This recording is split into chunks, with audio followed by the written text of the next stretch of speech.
मध्य पूर्व में संघर्ष अब चरम पर पहुंच गए। ईरान ने अपनी जवाबी कार्रवाई के तहत दुबई पर बड़ा मिसाइल और ड्रोन हमला किया। प्रत्यक्षदर्शी और मीडिया रिपोर्टों के अनुसार बुर्ज खलीफा और पाम जुमेरा जैसे प्रतिष्ठित स्थलों के पास आसमान में तेज रोशनी और धमाके देखे गए। ईरान पर ऑपरेशन एपिक फ्यूरी शुरू होने के साथ ही अमेरिका ने इराक को बेहद सख्त राजनयिक संदेश भेजा। अमेरिका ने स्पष्ट किया है कि यदि इराक की धरती का इस्तेमाल इजरायल या अमेरिकी ठिकानों पर हमले के लिए किया गया तो इराक को इसके गंभीर सैन्य और आर्थिक परिणाम भुगतने होंगे। ईरान इजरायल युद्ध के बीच एक हृदय विदारक खबर सामने आ रही है। ईरान ने आरोप लगाया है कि अमेरिका और इजरायल की संयुक्त air strike operation epic fury के दौरान दक्षिण ईरान के मेनाब शहर में एक गर्ल्स एलिमेंट्री स्कूल को निशाना बनाया गया है। ईरान के सरकारी मीडिया ने अब आधिकारिक तौर पर पुष्टि कर दी है कि ईरान के सर्वोच्च नेता अयातुल्लाह अली खामेनेई की मौत हो गई है। ये मौत अमेरिका और इजरायल द्वारा किए गए संयुक्त सैन्य हमले ऑपरेशन एपिक फ्यूरी के दौरान हुई। अमेरिकी राष्ट्रपति डोनाल्ड ट्रंप ने दावा किया है कि ईरान के सर्वोच्च नेता खामेनेई मारे गए हैं। ट्रंप ने इसे अमेरिका इजरायल की साझा जीत बताते हुए ईरानी सेना को सरेंडर करने की चेतावनी दी है और भारी बमबारी जारी रखने का ऐलान किया है। दक्षिण मुंबई के फोर्ट इलाके में एक रेस्टोरेंट में भीषण आग लग गई। गनीमत रही कि दमकल विभाग ने मैकेनिकल सिस्टम और मुस्तैदी की मदद से समय रहते आग पर काबू पा लिया। फिलहाल किसी के हताहत होने की खबर नहीं। ईरान के supreme leader Ayatollah Ali Khamenei के अमेरिका इजरायल हमले में मौत के बाद श्रीनगर के लाल चौक पर तनाव बढ़ गया है। कश्मीरी शिया मुसलमानों ने सड़कों पर उतरकर इस हत्या के खिलाफ भारी विरोध प्रदर्शन किया और अमेरिका इजरायल विरोधी नारे लगाए। पश्चिम बंगाल में एसआईआर के बाद जारी वोटर लिस्ट पर भाजपा नेता दिलीप घोष ने ममता सरकार को घेरा है। घोष ने दावा किया है कि बंगाल में 1.20 करोड़ से अधिक घुसपैठी हैं और टीएमसी के विजयी क्षेत्रों में सबसे ज्यादा फर्जी वोटर मौजूद हैं। 28 फरवरी को ईरान ने इजरायल पर जवाबी मिसाइल हमला किया, जिसके बाद तेल अवीव में भारी तबाही के वीडियो सामने आए। हमलों में एक महिला की मौत और 21 लोगों के घायल होने की खबर है। यह हमला खामेनेई के मौत के दावे के बाद ईरान की जवाबी कार्रवाई मानी जा रहा है। ईरान पर अमेरिकी इजरायली हमलों के कारण कैंपेगोड़ा अंतर्राष्ट्रीय हवाई अड्डे पर कई उड़ानें रद्द कर दी गई हैं। फंसे हुए यात्रियों ने सूचना के अभाव में भारी नाराजगी जताई है। युद्ध के कारण वैश्विक एयर स्पेस में मची अफरा-तफरी का असर अब भारत पर भी पड़ रहा है। ईरान पर अमेरिका और इजरायल के हमलों और अयातुल्लाह खामेनेई की मौत के दावे के बाद बांग्लादेश की राजधानी ढाका में भारी विरोध प्रदर्शन शुरू हो गए हैं। प्रदर्शनकारियों ने इन हमलों को संप्रभुता का उल्लंघन बताते हुए पश्चिमी देशों के खिलाफ नारेबाजी की और तत्काल बमबारी रोकने की मांग की। ईरान पर अमेरिका इजरायल के हमलों के खिलाफ न्यूयॉर्क के टाइम्स स्क्वायर पर प्रदर्शनकारियों का सैलाब उमड़ पड़ा। प्रदर्शनकारियों ने कोलंबस सर्कल की और मार्च करते हुए युद्ध रोकने की मांग की है और अमेरिकी सैन्य हस्तक्षेप की कड़ी निंदा की है। संयुक्त राष्ट्र में ईरान के राजदूत अमीर सईद इरावनी ने सुरक्षा परिषद की आपात बैठक में अमेरिका और इजरायल पर युद्ध अपराध का आरोप लगाया है। उन्होंने कहा कि निर्दोष नागरिकों की बढ़ती मौतें मानवता के खिलाफ अपराध हैं और ये अंतर्राष्ट्रीय कानून का खुला उल्लंघन है। संयुक्त राष्ट्र सुरक्षा परिषद की आपात बैठक में महासचिव एंटोनियो गुटेरेस ने मध्य पूर्व में बढ़ते तनाव पर गहरी चिंता जताई है। उन्होंने ईरान और पश्चिमी देशों से परमाणु कार्यक्रम पर तुरंत वार्ता की मेज पर लौटने, अंतर्राष्ट्रीय कानूनों का पालन करने और परमाणु सुरक्षा सुनिश्चित करने की पुरजोर अपील की। इजरायली पीएम बेंजामिन नेतन्याहू ने वीडियो संदेश में ईरान के खिलाफ ऑपरेशन रोरिंग लायन की घोषणा की है। उन्होंने खामेनेई के मौत के संकेतों की पुष्टि करते हुए इसे अमेरिका इजरायल का साझा मिशन बताया और ट्रंप के नेतृत्व का आभार जताया। नेतन्याहू ने ईरानी जनता से आजादी के लिए एकजुट होने की अपील की। ईरानी सरकारी मीडिया ने आधिकारिक तौर पर पुष्टि कर दी है कि ईरान के सर्वोच्च नेता अयातुल्लाह अली खामेनेई की मौत हो गई है। यह घटना अमेरिका और इजरायल द्वारा किए गए संयुक्त सैन्य हमले ऑपरेशन एपिक फ्यूरी के दौरान हुई। ईरान के सर्वोच्च नेता अयातुल्लाह अली खामेनेई की मौत की आधिकारिक पुष्टि के बाद मिडल ईस्ट से विरोधाभासी लेकिन चौंकाने वाली तस्वीरें सामने आ रही है। सोशल मीडिया पर वायरल हो रहे वीडियो और अंतर्राष्ट्रीय मीडिया रिपोर्ट्स के अनुसार जहां एक और देश में शोक है, वहीं दूसरी ओर कुछ हिस्सों में जश्न का माहौल भी देखा गया है। ईरान के सर्वोच्च नेता अयातुल्लाह अली खामेनेई की मौत की आधिकारिक पुष्टि के बीच उनके एक्स हैंडल से किया गया एक पोस्ट इस समय पूरी दुनिया में चर्चा का विषय बना हुआ है। विशेषज्ञों का मानना है कि ये पोस्ट संभवतः ऑपरेशन एपिक फ्यूरी के हमले से ठीक पहले या हमले के दौरान ही शेड्यूल किया गया था।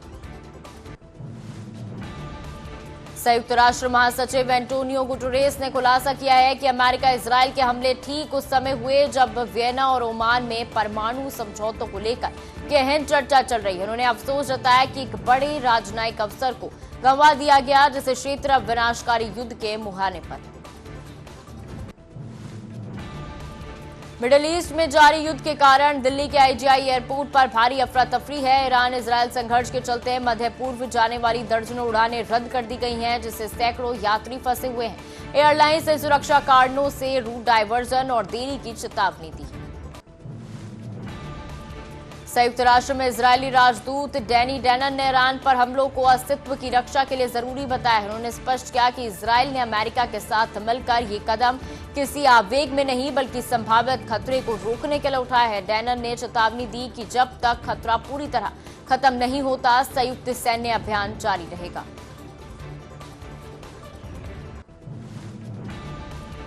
संयुक्त राष्ट्र में अमेरिकी राजदूत माइक वॉल्स ने ईरान पर हमलों को कूटनीतिक विफलता का परिणाम बताया। उन्होंने सुरक्षा परिषद में स्पष्ट किया कि अमेरिका ने शांतिपूर्ण समाधान के तमाम प्रयास किए, लेकिन ईरान इस अवसर का लाभ उठाने में विफल रहा, जिसके बाद सैन्य कार्रवाई अनिवार्य हो गई। ईरान इजरायल युद्ध के कारण दुबई और शारजाह का हवाई क्षेत्र बंद होने से कर्नाटक के बल्लारी के 32 पर्यटकों सहित सैकड़ों भारतीय दुबई एयरपोर्ट पर फंसे हुए हैं। कर्नाटक के मुख्यमंत्री सिद्धारमैया ने उनकी सुरक्षा सुनिश्चित करने के लिए दिल्ली में रेजिडेंट कमिश्नर को निर्देश दिए। अमेरिकी सेंट्रल कमांड ने राष्ट्रपति ट्रंप के निर्देश पर ईरान के खिलाफ ऑपरेशन एपिक फ्यूरी लॉन्च कर दिया है। साझा अभियान में अमेरिका और इजरायल ने ईरान के मिसाइल ठिकानों, परमाणु केंद्र और IRGC कमांड सेंटर को निशाना बनाया है। पेंटागन के अनुसार ये दर्शकों का सबसे बड़ा सैन्य ऑपरेशन है। मुस्लिम विद्वान मौलाना शहाबुद्दीन रज़वी बरेलवी ने राष्ट्रपति ट्रंप के दावे पर तीखी प्रतिक्रिया दी है। उन्होंने कहा कि खामेनेई की मौत की पुष्टि कर ट्रंप ने दुनिया को विनाश की ओर धकेल दिया है। मौलाना ने सैन्य कार्रवाई को वैश्विक शांति के लिए बड़ा खतरा और न्यायपूर्ण बताया।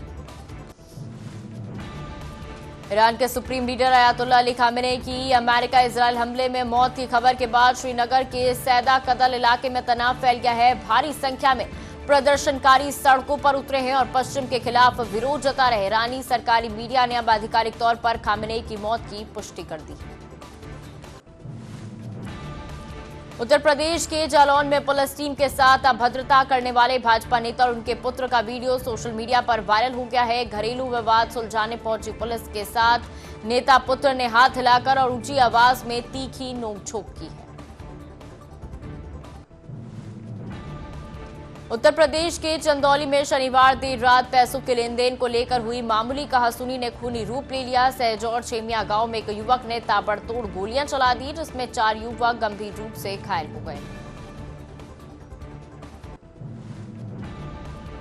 हापुड़ पहुंचे आचार्य प्रमोद कृष्णन ने ईरान इजरायल युद्ध पर गहरी चिंता व्यक्त की है। उन्होंने कहा कि युद्ध में जीत हार से परे इंसानियत और जीवन की हार होती है। प्रमोद कृष्णन ने जोर देकर कहा कि परमाणु संपन्न देशों के बीच युद्ध पूरी मानवता के लिए खतरा है और इसका समाधान केवल संवाद से ही संभव है।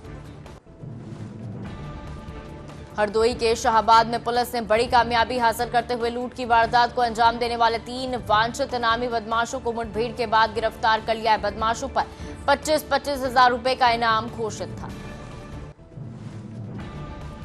सुल्तानपुर के बल्दीराय थाना क्षेत्र में पुलिस और बदमाशों के बीच हुई मुठभेड़ में 50,000 का इनामी घायल होकर पुलिस की गिरफ्त में आया है। आरोपी के पैर में गोली लगी है, जिसे इलाज के लिए अस्पताल में भर्ती कराया गया।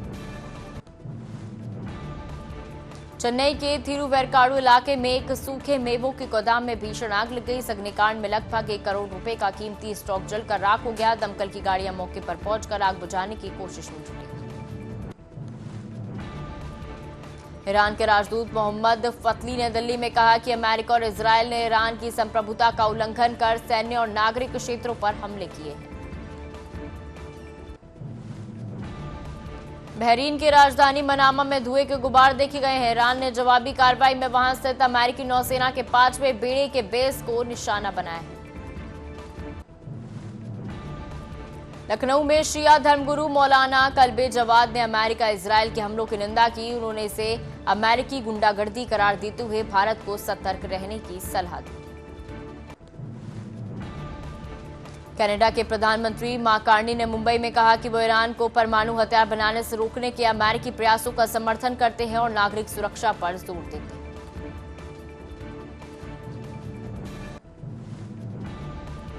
प्रताप सिंह बाजवा ने बरनाला में कहा कि कांग्रेस एकजुट होकर लड़ेगी और सत्ता में आने पर अग्निवीर योजना खत्म कर पुरानी भर्ती प्रक्रिया दोबारा शुरू करेगी। कोलकाता में मुख्य निर्वाचन अधिकारी मनोज कुमार अग्रवाल ने स्पष्ट किया कि वोटर लिस्ट से हटाए गए 5 लाख लोग 15 दिनों के भीतर अपील कर सकते हैं। उन्होंने जोर दिया कि मतदाता सूची में नाम जुड़वाना नागरिक की अपनी जिम्मेदारी है। चिराग पासवान ने कहा कि बिहार की 5 राज्यसभा सीटों पर एनडीए की जीत निश्चित है। उन्होंने अपनी मां के राजनीति में आने की चर्चाओं को सिरे से खारिज कर दिया है। केंद्रीय मंत्री जितेंद्र सिंह ने कहा कि पहली कैबिनेट बैठक में राज्य का नाम केरलम रखने का फैसला लिया गया है, जो स्थानीय विरासत का सम्मान है।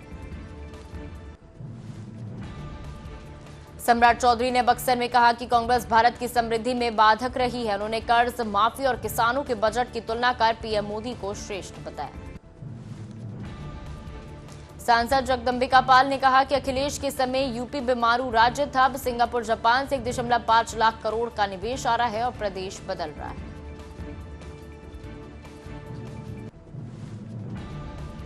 सुकांता मजूमदार ने कहा कि टीएमसी में योग्य लोगों की कमी है, इसलिए ममता अपने वकीलों को राज्यसभा भेज रही है। उन्होंने आवास सूची पर राजनीति का आरोप लगाया।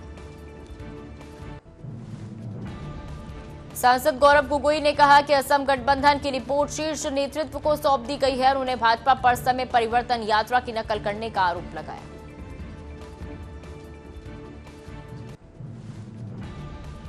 मृत्युंजय तिवारी ने कहा कि तेजस्वी यादव शोषितों की आवाज है। वो जिस भी सदन में रहेंगे उसकी शोभा बढ़ेगी। राज्यसभा जाने का फैसला समय आने पर होगा। उप मुख्यमंत्री सुरेंद्र चौधरी ने रणजी ट्रॉफी जीतने पर टीम को बधाई दी। उन्होंने कहा 67 साल बाद मिली यह ऐतिहासिक जीत प्रदेश के खिलाड़ियों के लिए गर्व का क्षण।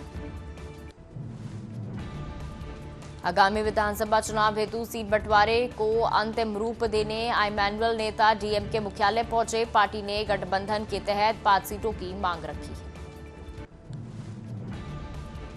टी वेलमुरुगन ने सीएम स्टॉलिन से मुलाकात कर डीएमके घोषणा पत्र के लिए अपनी मांगे सौंपी। उन्होंने आगामी चुनाव के लिए अपनी पार्टी हेतु अतिरिक्त सीटें मांगी। मुख्यमंत्री एन चंद्रबाबू नायडू ने वेटापालम पहुंचकर दुर्घटना स्थल का निरीक्षण किया। उन्होंने अधिकारियों को राहत कार्य और जांच में तेजी लाने के निर्देश दिए। एकनाथ शिंदे ने मुंबई में कहा कि बाला साहब के आशीर्वाद और विचारधारा से शिवसेना राज्य की दूसरी सबसे बड़ी पार्टी बनी है। उन्होंने विरोधियों को कड़ा जवाब दिया। टीएमसी विधायक रफीकुर रहमान ने बारासात में कहा कि लगभग 9000 वोट फैसले के अधीन है। उन्होंने दावा किया कि हटाए गए वोटों के बदले भारी बहुमत मिलेगा। मंत्री उदय सामंत ने बताया कि अजीत दादा के हादसे पर सीएम और फडणवीस ने केंद्र को पत्र लिखकर उच्च स्तरीय निष्पक्ष जांच कराने की मांग की है। बीजेपी प्रवक्ता शाहनवाज हुसैन ने दिल्ली में कहा कि असम में पार्टी के उत्कृष्ट कार्यों के कारण जनता का आशीर्वाद और समर्थन भाजपा के साथ बना रहेगा। सांसद अनिल यादव ने कहा कि शराब घोटाले के सभी आरोपियों को क्लीन चिट मिल गई है। उदय भानु शिव की गिरफ्तारी को गलत बताते हुए इसे मौलिक अधिकार बताया। सपा प्रमुख अखिलेश यादव ने प्रयागराज में घोषणा की कि समाजवादी पार्टी अब उत्तर प्रदेश के हर जिले के लिए अलग घोषणा पत्र तैयार करेगी। दिल्ली के पश्चिमपुरी में ब्रेक की जगह रेस दबने से तेज रफ्तार कार दुकान में जा घुसी। गनीमत रही कि हादसे में कोई हताहत नहीं हुई। विकासनगर में डंपर का वीडियो बनाने पर वन विभाग के एसडीओ के साथ मारपीट हुई। पुलिस ने दोनों पक्षों की शिकायतों पर मुकदमे दर्ज कर जांच शुरू की है। इजरायल और अमेरिका द्वारा ईरान पर किए गए हमलों के बीच एआईएमआईएम प्रमुख असदुद्दीन ओवैसी ने वहां फंसे भारतीय नागरिकों की सुरक्षा को लेकर गहरी चिंता व्यक्त की है। पीएम नरेंद्र मोदी द्वारा अजमेर से देशव्यापी मानव एचपीवी वैक्सीनेशन अभियान के शुभारंभ के बाद ओडिशा के मुख्यमंत्री मोहन चरण मांझी ने इसे राज्य की बालिकाओं के लिए एक ऐतिहासिक सुरक्षा कवच बताया। पीएम मोदी ने सानंद में कहा कि भारत अब सॉफ्टवेयर के साथ हार्डवेयर और सेमीकंडक्टर क्षेत्र में वैश्विक शक्ति बन रहा है, जो नए भविष्य का उदय है। होली के अवसर पर मुख्यमंत्री योगी आदित्यनाथ ने उत्तर प्रदेश के 1.86 करोड़ परिवारों को उज्ज्वला योजना के तहत मुफ्त गैस सिलेंडर की सब्सिडी सीधे खातों में भेजी। बैरकपुर में भारतीय जनता युवा मोर्चा के विरोध प्रदर्शन के दौरान भाजपा नेता वरिष्ठ वकील कौत्सव बागची ने एक अनोखे अंदाज में पश्चिम बंगाल सरकार पर निशाना साधा। प्रदर्शनकारी युवाओं के हाथों में खाली प्लेटें थी, जो राज्य में बेरोजगारी की भयावह स्थिति का प्रतीक बनी।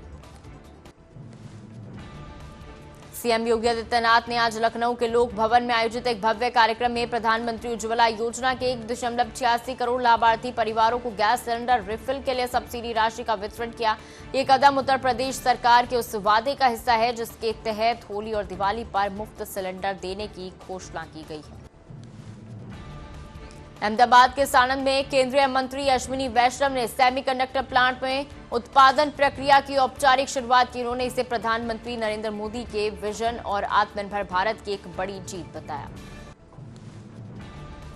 छत्तीसगढ़ के मुख्यमंत्री विष्णुदेव साय ने रायपुर स्थित श्री बालाजी हॉस्पिटल के नए कैंसर यूनिट का लोकार्पण किया। उन्होंने इसे राज्य की स्वास्थ्य सुविधाओं में एक मील का पत्थर करार दिया। बिहार विधानसभा में भाजपा विधायक मैथिली ठाकुर ने राज्य सरकार द्वारा महिलाओं और बच्चों के उत्थान के लिए चलाई जा रही योजनाओं की सराहना की। उन्होंने बताया कि इस योजनाओं को धरातल पर उतारने के लिए महिला विधायकों को विशेष प्रशिक्षण दिया गया है। नई दिल्ली के सांस्कृतिक केंद्र मंडी हाउस में संस्कार भारती द्वारा आयोजित 2 दिवसीय कला उत्सव का शुभारंभ हुआ। इस अवसर पर केंद्रीय राज्य मंत्री हर्ष मल्होत्रा ने स्वयं सेवकों के समर्पण और भारतीय कला व संस्कृति के संरक्षण में उनके योगदान की सराहना की। गुजरात के सानंद और धोलेरा अब सेमीकंडक्टर हब बन चुके हैं। सीएम भूपेंद्र पटेल ने पीएम मोदी के नेतृत्व में औद्योगिक क्रांति और विकास की तेज रफ्तार को सराहा है।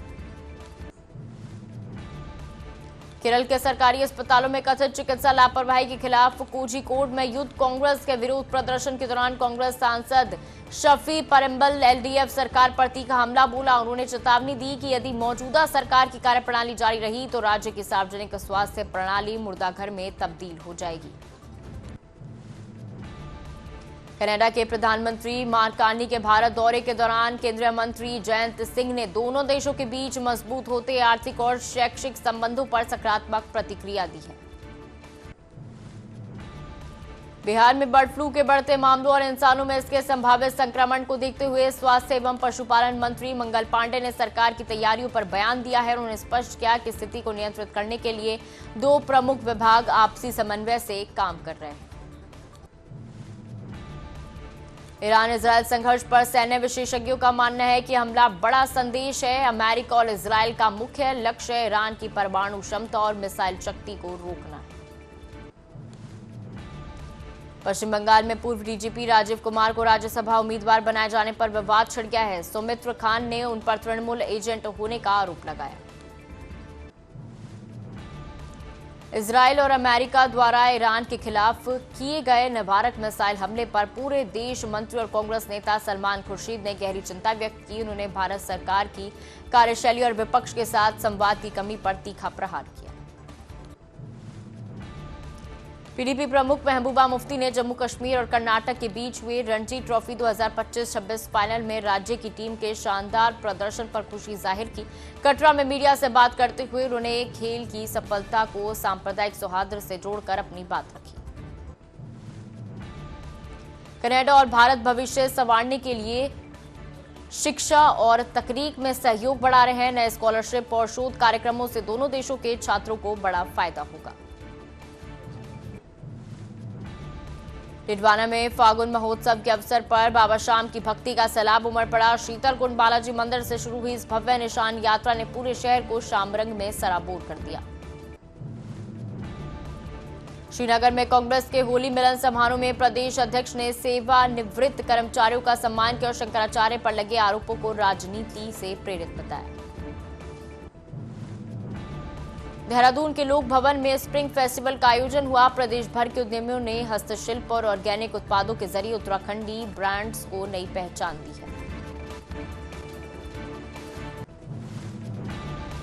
मुरादाबाद के सिविल लाइंस में एक युवक ने दबदबा बनाने के लिए हाथ में गोली लेकर वीडियो सोशल मीडिया पर वायरल किया। पुलिस अब आरोपी की तलाश में। जेवर कस्बे की एक ज्वेलरी शॉप में महिला चोर गिरोह ने रेकी के बाद गहनों पर हाथ साफ किया। चोरी की वारदात सीसीटीवी कैमरे में कैद हो गई। डिडवाना उपखंड अधिकारी ने मौलासर तहसील और थाने का वार्षिक निरीक्षण कर व्यवस्थाओं का जायजा लिया। उन्होंने फाइलों के सुव्यवस्थित रखरखाव, स्वच्छता और लंबित जांचों के शीघ्र निस्तारण के कड़े निर्देश दिए। डिडवाना के बलिया गांव में बीती रात भीषण आग लगने से 8 मवेशियों की दर्दनाक मौत हो गई। पशुपालक कैलाश नायक के बाड़े में मची तबाही।